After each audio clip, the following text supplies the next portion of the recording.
नमस्कार मित्रांनो, मी सर्पमित्र किशोर बनसोडे. तर काल रात्री 12-1च्या सुमारास आपल्याला एक साप रेस्क्यू झाला होता. तर काही कारणास्तव आपल्याला तो रिलीज करता आला नाही. त्याच्यामुळे आत्ता आपण लगेच त्याला निसर्गात मुक्त करण्यासाठी आलेलो आहे. तर तुम्ही बघू शकता तो साप आत्ता इथं खाली बसलेला आहे. तर हा भारतातला एक नंबरचा विषारी जातीचा साप आहे, ज्याला की मराठीमध्ये मण्यार व इंग्लिशमध्ये कॉमन क्रेज स्नेक म्हणलं जातं. काही ठिकाणी याला सायलेंट किलर किंवा कांडर देखील म्हणलं जातं.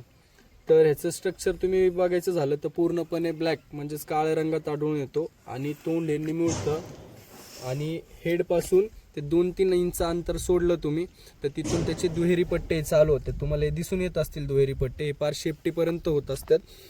आणि हा विषारी जातीचा साप आहे, हा बिनविषारी नाही आहे. कोणी बिनविषारी म्हणून पकडायला जाऊ नका.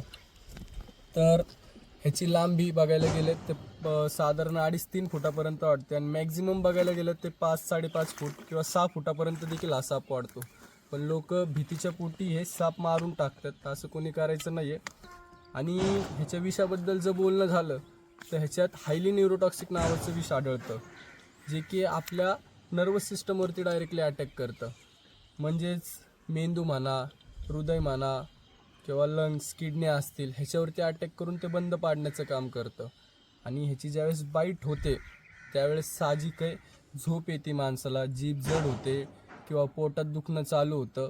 हे असे लक्षण आहेत त्याचे. तर हा एक निशाचर जातीचा साप आहे, जो की रात्रीच्या काळोख्याच्या अंधारातच निघून येतो. असा पृथ्वीतलावरती कुठला जीव नाही की ज्याला सूर्यप्रकाशाची गरज नाही आहे. तर हा एक असा साप आहे ज्याला सूर्यप्रकाश लागतच नाही आहे. तर त्याच्यामुळं काय करतो, ह्याला जी हीट पाहिजे असते, ज्यावेळेस माणूस झोपलेला असतो बाहेर वट्ट्यावर म्हणा किंवा कट्ट्यावर, अशाच ठिकाणी ज्यावेळेस माणूस झोपलेला असतो त्यावेळेस हा साप त्यांच्या गोदीत शिरतो व त्यांच्या बॉडीमधली हीट ऑब्झर्व करत असतो. हीट ऑब्झर्व माणूस झोपेत असल्यामुळे काही कारणास्तव माणूस हलत डुलत असतो आणि हालचाल झाल्यावरती ह्याला थोडासा धोका वाटला किंवा हात लागला तर हा लगेच तुरंत त्या माणसाला बाईट करतो. बाईट केल्यानंतर ह्याचे दात देखील सुईच्या टोकापेक्षा बारीक असतात.